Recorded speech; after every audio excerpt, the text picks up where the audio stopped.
Welcome back to Office Hours.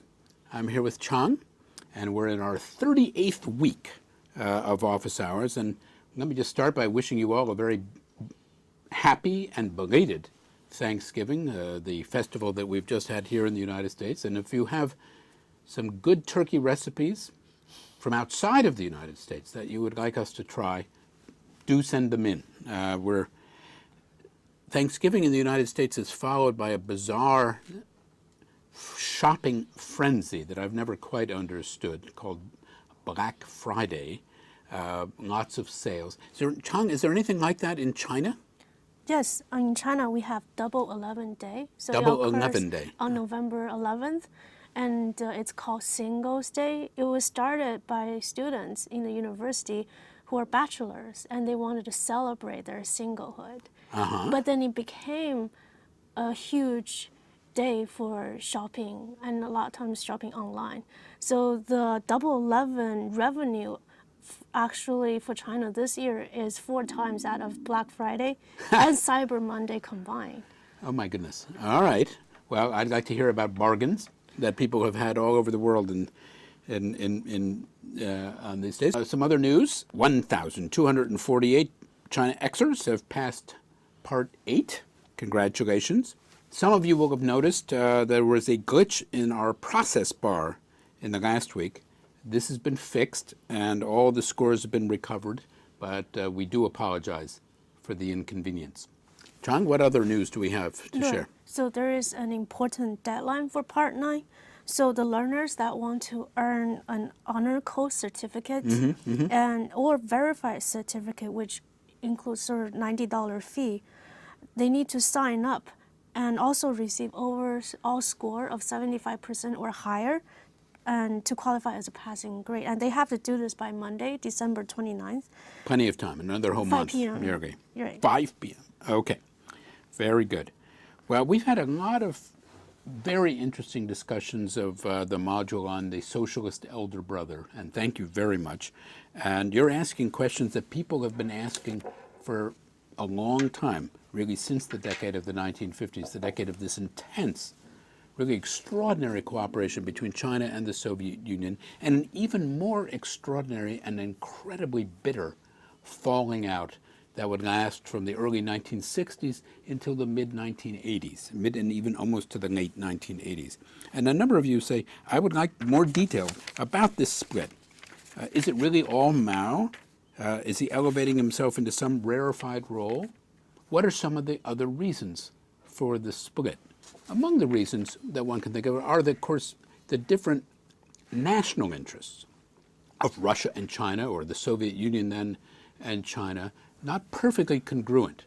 They're ideological partners in the 50s. They have a common enemy in the United States, and the United States in many ways draws them closer together as a common enemy.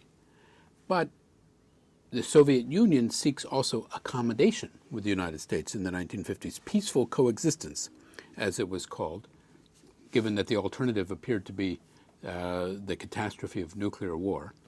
And the Chinese side, at the time at least, does not seek peaceful coexistence with the capitalist world or the imperialist world.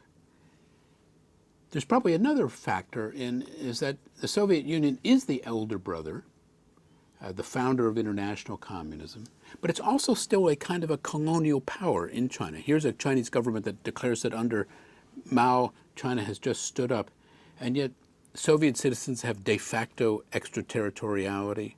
Soviet joint venture plants in Manchuria and in Xinjiang are really forms of continued colonial presence, one could say. And there is an aspect of this that reeks of an earlier period of Russian imperialism in China that would come also to be resented, even though Soviet help was essential and very important for China's economic development. Can you think of other reasons why there were tensions? I think you're absolutely right with regard to the sort of the colonial image that Soviet Union presented to China. I think even at the diplomatic level, there were a lot of crass behavior demonstrated by Soviet advisors to China. I think it really did cause a rift at personal and at political levels between the two countries.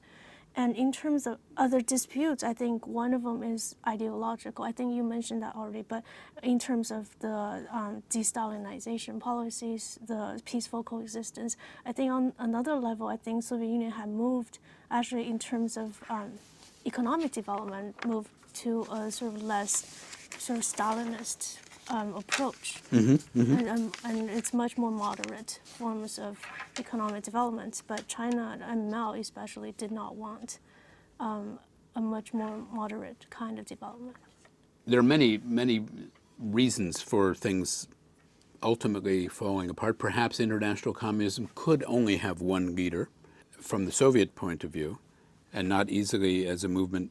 You have tensions, which we didn't talk about, but some of our learners pointed out. You had tensions over the Korean War. Both Stalin and Mao agreeing to allow Kim Il-sung to invade South Korea, but then Stalin not following through on the levels of support that the Chinese believed that they were promised. Mao Zedong himself taking a highly aggressive attitude toward the scope of China's involvement in the Korean War, which brings the war to a much greater crisis point internationally than the communist side had imagined at the beginning. We also asked you to describe the Soviet Union's legacy for contemporary China and the relationship between Russia and China today. Is it different from 1949, 1989? And you had some absolutely terrific answers. What does Doug Ma say? He's saying that the relationship between Soviet Union and China is between two mutually suspicious states. And I think he argues that both are imperialist in intent and they're focused on expansion. So they're definitely they do not have any sort of ideological common ground. Yeah, as he puts it, with some nuance here, the relationship between the two countries today is that between two separate, mutually suspicious nation states. There are geostrategic tensions where these two empires meet in Central Asia and in the Far East. Neither side has an interest in pressing the other at the moment. They can cooperate when it's in their mutual interest, as over the recent energy deal. And he does not see this as much different than in 1989, when national interest, narrowly defined on both sides, had superseded their ideological community first, and then their ideological differences. And I think that's a very good point. Ankor's response is very fascinating. He has a very good assessment of China's economic development, and he argues that it's much more subtle and sophisticated than that of Soviet Union's model of the 1950s. Right. Angkor 1 writes in the political sphere, the Soviet Union bequeathed to China a conviction in the one-party state, and that the Communist Party takes precedence over the entire state apparatus. He notes also the Soviet model over the economy. But he also suggests that China's centralized control over the economy is far more subtle and sophisticated today than that of the Soviet Union's model of the 1950s, and giving great credit to Deng Xiaoping's introduction of market socialism in the late 1970s. Now, he also says, what's the nature of the relationship today? And here's, I think, a pretty good point. If the relationship of the 1950s was one of which the Soviet Union was the elder brother, maybe today it's the other way around, that China has become the powerful elder brother with shared interests with the Soviet Union, less in socialism, but in reversing an international order still dominated, from their perspective or fear, by the United States as the sole remnant superpower. So I was wondering, Professor Kirby, what do you think about the recent developments in Ukraine and China's role in the crisis?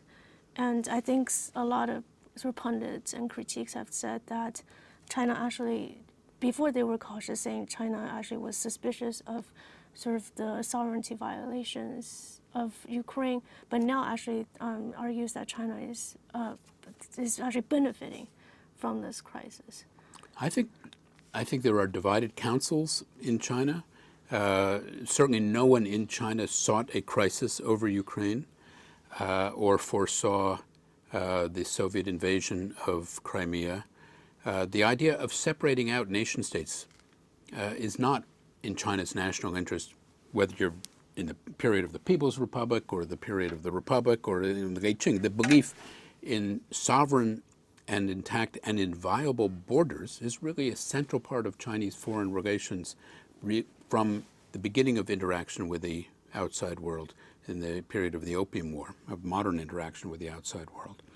And so sovereignty is the key to China's diplomatic goals, the defense of sovereignty. And so the destruction of part of Ukraine, the occupation, the forcible changing of borders, this is not a set of policies that is in line with China's perceived and pronounced national interests.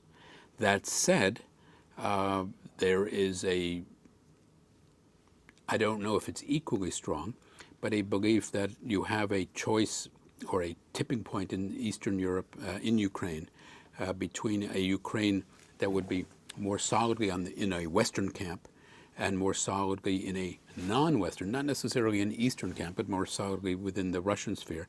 And I think the Chinese decision has been to allow the Russians to control their sphere of influence over Ukraine, and hence China's de facto diplomatic silence on the loss of Ukrainian territory and the loss of Ukrainian sovereignty in part of eastern Ukraine today. I don't think it's a situation that fills China with confidence, however, about Russia today. Do you think that China has become the elder brother to Soviet Union? How has China become the elder brother to the Soviet Union today, or to Russia today? I think in many ways it has. You have a China that appears, I mean, both countries appear to the outside world to be self-confident and powerful. And yet China is the second largest economy in the world. China has an economy that has great resilience because it makes things that the rest of the world wants to buy. The Russian economy will rise and fall with energy prices and natural resource prices. China makes things that the rest of the world wants. Russia sells things that the rest of the world needs, but the prices are highly volatile on the Russian side. Second, China has the continued great advantage of overseas Chinese continuing to invest talent and capital back in China.